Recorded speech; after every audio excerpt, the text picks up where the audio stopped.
নমস্কার বন্ধুরা, কেমন আছো সবাই? আশা করি সকলে খুব ভালো আছো। আমি মিলন মাঝি, বাঁকড়ে বাইকের আরো একটি নতুন ভিডিওতে তোমাদের সকলকে স্বাগত জানাচ্ছি। বন্ধুরা, সচরাচর আমার চ্যানেলে তোমরা দেখেছো যে বাইক রাইডিং রিলেটেড ভিডিও আমি দিয়ে থাকি। আর বাইক কিভাবে চালাতে হয় সেই নিয়ে একদম প্রথম থেকে অ্যাডভান্স লেভেলের বিভিন্ন রকমের টেকনিক্যাল ভিডিও কিন্তু আমার চ্যানেলে দেওয়া আছে। আজকে তোমাদের জন্য নিয়ে চলে এসেছি স্কুটি। হ্যাঁ বন্ধুরা, অনেকেই কমেন্ট করছিল যে দাদা স্কুটি কিভাবে চালাতে হয় সেটা নিয়ে যদি একটা ভিডিও দাও তাহলে কিন্তু আমাদের অনেক উপকার হয়। সো ফাইনালি আমি ভিডিওটা নিয়ে চলে এসেছি। আজকে কিন্তু তোমাদেরকে সহজ সরল ভাষায় একদম স্টেপ বাই স্টেপ তোমাদেরকে বলে দেবো যে কিভাবে তোমরা স্কুটি চালাবে। বেসিক্যালি যারা একদমই সাইকেলও চালাতে শেখোনি, মানে ব্যালেন্সিংটাও যাদের আসে না আর কি, তাদের থেকে শুরু করে যারা মোটামুটি সাইকেল চালাতে জানো, সবারই ভিডিওটা কাজে লাগবে যারা ফার্স্ট টাইম স্কুটি চালাতে যাচ্ছ। ঠিক আছে? সো চলো বন্ধুরা, ভিডিওটা দেরি না করে শুরু করা যাক। শুরু করার আগে যদি চ্যানেলটাকে এখনো সাবস্ক্রাইব না করেছো, so bike riding related video আমার চ্যানেলে রেগুলারলি আসতে থাকে, চ্যানেলটাকে সাবস্ক্রাইব অবশ্যই করে নাও। আর ভিডিওটা পুরোটা দেখো, পুরোটা দেখার পর ভালো লাগলে অবশ্যই কিন্তু ভিডিওতে একটা লাইক করতে ভুলো না। তো চলো বন্ধুরা, ভিডিওটা শুরু করা যাক। সো দেখে নাও, এই যে হচ্ছে স্কুটার। বাইকে আমাদের যেমন নানা রকমের জটিলতা থাকে, যেমন গিয়ার শিফটিং থাকে, ক্লাচ কন্ট্রোল থাকে, স্কুটারে কিন্তু সেই ধরনের কোনো রকম সমস্যা নেই। এই যে এটা দেখতে পাচ্ছ, এটা যেমন বাইকে ক্লাচ থাকে, এটা কিন্তু এটা হচ্ছে পিছনের ব্রেক। ঠিক আছে? এটা প্রেস করলে আমাদের পিছনের চাকায় ব্রেক লাগবে। আর এই যে দেখতে পাচ্ছ ডান দিকে, এটা হচ্ছে সামনের ব্রেক। এটা প্রেস করলে কি হবে না, আমাদের সামনের ব্রেক লাগবে। বাস, এই দুটোই হচ্ছে কিন্তু ব্রেক। পায়ের কোনো রকম ব্রেক এটাতে থাকে না। এটা ব্রেক হচ্ছে সম্পূর্ণ হাতের উপরে কন্ট্রোল করতে হয়। আর এই যে দেখতে পাচ্ছ, এটা হচ্ছে এক্সেলারেশন। এইটার উপরে মেনলি স্কুটার চালানোটা সব থেকে বেশি মানে কাজ করে। এক্সেলারেশন কন্ট্রোল, এটা তোমরা যত ভালোভাবে কন্ট্রোল করতে পারবে, স্কুটার চালানোটা ততটাই সহজ হয়ে যাবে তোমাদের কাছে। তো প্রথমত ভুলটা কি হয়, যারা একদম নতুন বাইক চালানো শিখছে, এটাকে হঠাৎ করে খুব বেশি কিন্তু এক্সেলারেশন দিয়ে ফেলে, এবং যার ফলে কি হয় না, প্রচন্ড গতিতে স্কুটিটা সামনের দিকে এগিয়ে যায়, হ্যান্ডেলটাকে ঠিক মতো কন্ট্রোল করতে পারে না। আর কি হয় না, ব্যালেন্সিংটাও ঠিক মতো করতে পারে না, স্কুটি যেদিকে খুশি ঢুকে যায়, অ্যাক্সিডেন্ট হয়ে যায়। সো এই জিনিসটা তোমরা কিভাবে করবে, এটা ধরার কাছে একটা ব্যাপার আছে। নিচের দিকে করেও কিন্তু খুব বেশি ধরবে না, আর খুব বেশি উপর দিকে করেও কিন্তু এই যে এক্সেলারেশনটা, এটা কিন্তু ধরবে না। এটা ঠিক একদম সোজাসুজি ভাবে ধরবে, যাতে করে খুব বেশি কিন্তু হঠাৎ করে অ্যাক্সেলারেশন দিয়ে না ফেলো। সো চলো এবার আমরা স্কুটিটাকে স্টার্ট করি, এবং স্টার্ট করে প্র্যাকটিক্যালি আমি দেখাই যে কিভাবে তোমরা স্কুটিটাকে চালাবে স্টেপ বাই স্টেপ। সো এই যে দেখতে পাচ্ছ স্কুটির চাবি, প্রথমে আমরা কি করব, স্কুটির চাবিটাকে অন করে নেব। ঠিক আছে? এই যে স্কুটির চাবি অন করে নিলাম। এরপর এই যে দেখতে পাচ্ছ, এটা হচ্ছে পিছনের ব্রেক। পিছনের ব্রেকটাকে কিন্তু চাপতে হবে। স্টার্ট করার আগে পিছনের ব্রেকটাকে চেপে ধরলে বাঁ হাতে করে, তারপর এই যে সেলফ স্টার্ট সুইচটা আছে, এই সুইচটাকে একবার প্রেস করে দিলেই কিন্তু স্কুটিটা স্টার্ট হয়ে যাবে। তো স্টার্ট হয়ে যাওয়ার পর আমরা যেটা মেইনলি ফোকাস করব সেটা হচ্ছে ব্যালেন্সিং। যারা একদমই প্রথম স্কুটি চালাতে শিখছে, সোজা হয়ে বসবে। এবং ব্যাপারটা কি না, যাদের ব্যালেন্সিং জানা নেই তারা কি করবে না, প্রথম যখন তোমরা স্কুটিটাকে চালাতে যাবে তখন পা দুটোকে ঝুলিয়ে কিন্তু তোমরা স্কুটিটা খুব কম স্পিডে প্র্যাকটিস করবে। সো প্রথমেই অনেকের কি হবে না, পাগুলো নিচে টাচ হয় না। ঠিক আছে? সো যাদের দুটো পা নিচে টাচ হচ্ছে না, তারা কি করবে, তারা শুধুমাত্র বাঁ দিকের যে পাটা আছে, সেই বাঁ দিকের পাটার উপরে ভর দিয়েই কিন্তু চালানোর চেষ্টা করবে। আর ডান পাটা কিন্তু তোমরা স্কুটির উপরে উঠিয়ে রাখবে। সো এবার আমরা কি করব না, এই যে বাঁ দিকের ব্রেকটা আছে হালকা করে ছাড়তে থাকবো, আর এই এক্সেলারেশনটা খুব হালকা হালকা করে বাড়াতে থাকবো। এই যে দেখো, হালকা করে ছাড়লাম, হালকা হালকা স্পিডে বাড়াচ্ছে। আর নিচে যে পাটা দেখতে পাচ্ছ, এই পাটা ঝুলিয়ে ঝুলিয়ে আমরা কিন্তু প্রথমে ব্যালেন্সিংটা প্র্যাকটিস করব। ঠিক আছে? যারা একদমই সাইকেল চালাতে জানে না, কোনোদিন ব্যালেন্স করেনি, ঠিক আছে, এক্ষেত্রে এই জিনিসটা করতে পারো। অথবা পিছনে কাউকে তোমরা বসিয়ে নিতে পারো, যারা অলরেডি চালাতে জানে, তারা কিন্তু তোমাকে একটু ব্যালেন্সটা ধরে ধরে করে দেবে। ঠিক আছে? সো যদি তোমার কাছে কেউ না থাকে, তুমি কিন্তু এইভাবে পাটা, বাঁ পাটা ঝুলিয়ে ঝুলিয়ে অল্প অল্প অল্প অল্প করে এগিয়ে যাও। এবং এই জিনিসটা হালকা হালকা করে এক্সেলারেশন দিতে দিতে এই জিনিসটাকেই কিন্তু, এই যে দেখো, প্রচন্ড গতিতে যদি আমি দিয়ে দিই তাহলে কি হবে, অ্যাক্সেলারেশনটা খুব বেশি হঠাৎ করে দিয়ে ফেললেই কিন্তু স্কুটি এদিক ওদিক ঢুকে যাবে। তাই হালকা হালকা করে সব সময়, একদম প্রথমে স্টার্টিং এ হালকা হালকা করে ছাড়বে। আর এই যে পাটা ঝুলিয়ে ঝুলিয়ে ঝুলিয়ে ঝুলিয়ে ব্যালেন্সিংটা প্র্যাকটিস করবে, প্রথমত ব্যালেন্সিংটা। ঠিক আছে? সো এই জিনিসটা প্র্যাকটিস করবে, অনেকক্ষণ প্র্যাকটিস করবে মোটামুটি। যখন তোমার মনে হবে যে হ্যাঁ, আমি মোটামুটি স্কুটিটা ব্যালেন্স করতে পারছি, তখন বাইকের স্পিডটা একটুখানি বাড়িয়ে আর দুটো পাই কিন্তু স্কুটির উপরে তুলে নিতে হবে। আচ্ছা, এবার বলি যে কিভাবে ঘোরাবে। ঘোরানোটা মেন সমস্যা। এই যে দেখতে পাচ্ছ এখানে টার্নিং, হালকা হালকা করে হ্যান্ডেলটা ঘোরাতে থাকবে আর হালকা করে অ্যাক্সেলারেশন দিতে থাকবে। ঠিক আছে? তাহলে কিন্তু তোমরা স্কুটিটাকে ঘোরাতে পারবে। মেইনলি যখন স্কুটিটা ঘোরানোর প্রবলেম হবে, তখন তোমাদেরকে কী করতে হবে, মাঠে প্র্যাকটিস করতে হবে।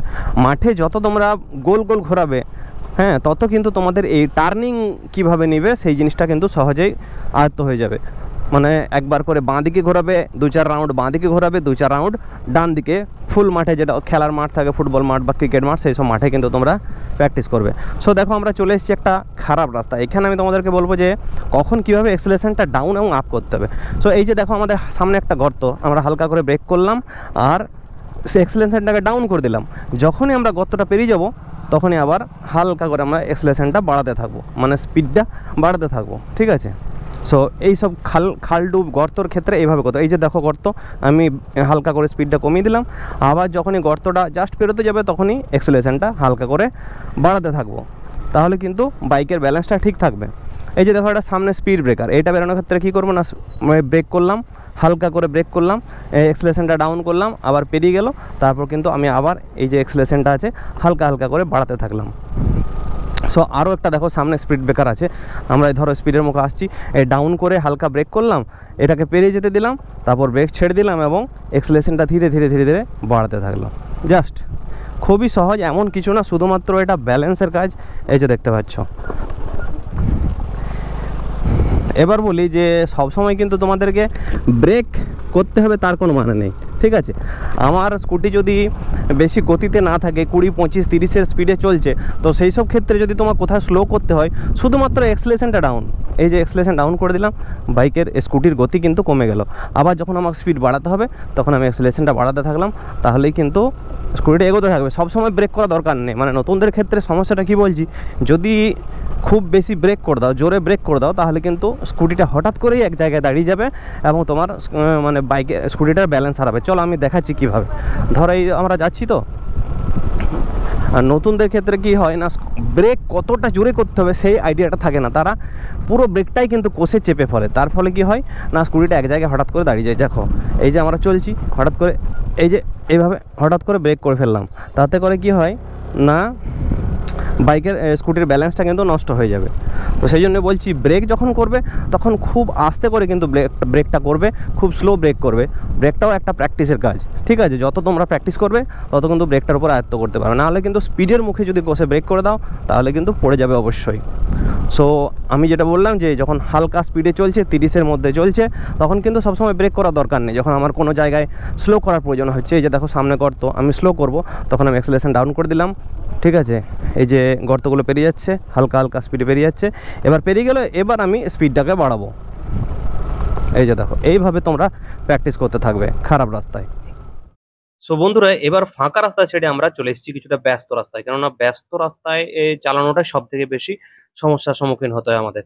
সো প্রথম যারা স্কুটি চালাতে শিখছো তাদের আমি প্রথম প্রথম বলবো যে বেশ কিছুদিন তোমরা কিন্তু মাঠে এবং ফাঁকা রাস্তায় প্র্যাকটিস করবে, এবং যখন তোমাদের ব্যালেন্সিংটা মোটামুটি চলে আসবে, ব্যালেন্সটা তোমরা ঠিক মতো শিখে যাবে, আর ব্রেকিংটা হালকা কম বেশি মোটামুটি করতে পারবে প্রয়োজন মতো, যে যেখানে খারাপ রাস্তা সেখানে তোমরা ব্রেক স্পিডটা কম করতে পারছো, ব্রেকটা সঠিক জায়গায় করতে পারছো, তখন তোমরা এরকম ব্যস্ত রাস্তায় আসবে বা ভিড় রাস্তায় আসবে। সো চলো আমরা চলে এসেছি, এই যে ব্যস্ত রাস্তা দেখতে পাচ্ছ, প্রচুর গাড়ি ঘোড়া চলছে। প্রথমত বলে দিই যে একদমই কিন্তু নার্ভাস হবে না, যত বেশি ভয় করবে তত কি হবে না, সবকিছু ভুলে যাবে। সো তোমরা কিন্তু যখন রাস্তায় এরকম মেন রাস্তায় উঠবে তখন দুদিকটা আগে ভালো করে দেখে নেবে, তারপর দেখে নেওয়ার পর কিন্তু তোমরা রাস্তায় উঠবে, কেননা পিছনটা সবসময় দেখতে হবে। যখনই তোমরা কোনো জায়গায় টার্নিং নিচ্ছো, বাঁ সাইডে কিন্তু দেখে নিতে হবে যে কোনো কিছু গাড়ি আসছে কিনা, কেন পিছন থেকে না হলে তোমাকে ধাক্কা মেরে দিতে পারে। সো এই যে আমরা এখন চলে এসেছি মেন রোডে।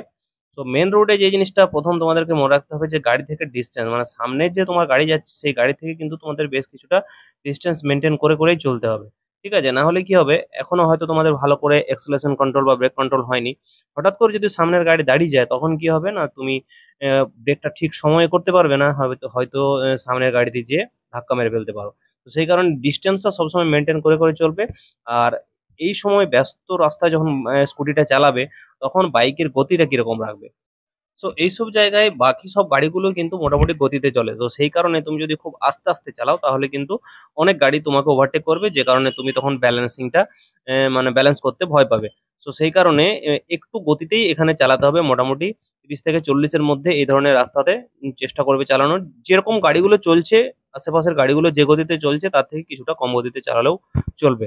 সো আরেকটা জিনিস বলে দিই যে এইখানে এই যে স্পিড ব্রেকার গুলো দেখছো, এই যে স্পিড ব্রেকার হঠাৎ হঠাৎ করে স্পিড ব্রেকার চলে আসছে, সামনে গাড়ি থাকবে তুমি কিন্তু দেখতে পাবে না। তো সামনের গাড়ি যখনই স্লো করবে তখনই তোমাকেও কিন্তু বাইকের গতিটা, স্কুটির গতিটা কমিয়ে নিতে হবে এবং এক্সেলারেশনটা ডাউন করে নিতে হবে। এক্সেলারেশনটা ডাউন করে নিলেই গতিটা কমে যাবে। তার সাথে সাথে যখন হয়তো হঠাৎ করে খুব তাড়াতাড়ি গতিটা কমাতে হবে, তখন তার সাথে তোমরা ব্রেকটা ইউজ করবে। না হলে ব্রেকটা ইউজ করার দরকার নেই, শুধুমাত্র এক্সেলারেশনটা ডাউন করলেই কিন্তু বাইকের গতিটা কমে যাবে।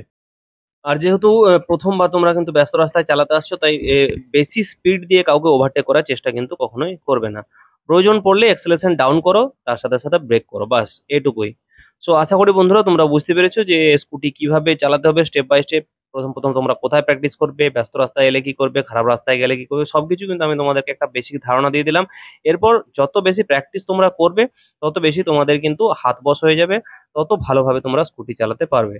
তো চলো বন্ধুরা, ভিডিওটা আর লম্বা করবো না, আশা করি তোমাদের বোঝাতে পেরেছি। ভিডিওটা ভালো লেগেছে, যদি ভালো লেগে থাকে অবশ্যই কিন্তু ভিডিওটা লাইক করে দিয়ে চ্যানেলটাকে সাবস্ক্রাইব করতে ভুলো না। আর যদি কোনো প্রশ্ন থেকে থাকে তাহলে কিন্তু নেক্সট রাউন্ডের ভিডিওতে তোমাদের সেই প্রশ্নগুলো নিয়ে আমি একটা ভিডিও বানিয়ে দেবো, তো অবশ্যই তোমরা কমেন্ট করতে ভুলো না। তো চলো বন্ধুরা, ভিডিওটা এখানে শেষ করছি, দেখা হচ্ছে পরের ভিডিওতে।